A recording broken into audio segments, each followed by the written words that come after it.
Hello guys, இன்றைக்கி என்ன சமையல் வீடியோன்னு பார்ப்போமா? இப்போ நம்ம பண்ண போகிறது பருப்பு குழம்பு தான் பண்ண போகிறோம். வாங்க என்ன எப்படி செய்யலான்னு பார்க்கலாம். ஃபஸ்ட்டு நம்ம வெங்காயம், பச்சை மிளகா, தக்காளி எல்லாம் கட் பண்ணிக்கணும். துவரம் பருப்பையும் கழுவி வச்சுக்கிட்டு இப்போ குழம்பு தாளிச்சிடலாம். குக்கரில் நம்ம குக்கரில் நல்லெண்ணெய் சேர்த்துக்கிறோம். நல்லெண்ணெய் சேர்த்துக்கலாம், நெய்யும் சேர்த்துக்கலாம்.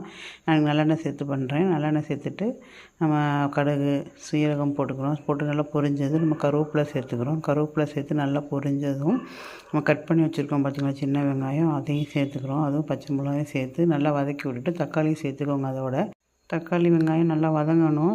வெங்காயம் கண்ணாடி பதத்துக்கு வரணும். தக்காளி நல்லா மசிஞ்சுக்கணும்.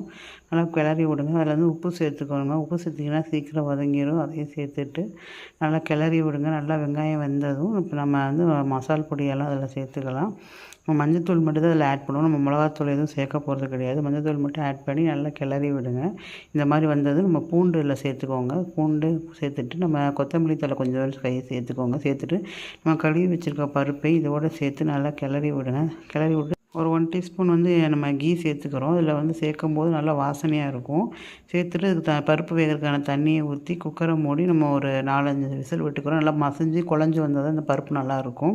பாருங்கள் இந்த ஸ்டேஜில் எப்படி இருக்குன்னு. இதை நம்ம ஒரு மத்து போட்டு நல்லா கடைஞ்சோம்னா பருப்பு குழம்பு ரெடி. இது நம்ம சாதம், இட்லி, தோசை எல்லாத்துக்கூடையும் சூப்பராக இருக்கும். ட்ரை பண்ணி பாருங்கள். என்னோடய சமையல் வீடியோ பிடிச்சிருந்தால் லைக் அண்ட் சப்ஸ்கிரைப் பண்ணுங்கள். இன்னொரு சமையல் வீடியோவில் பார்க்கலாம். பாய்.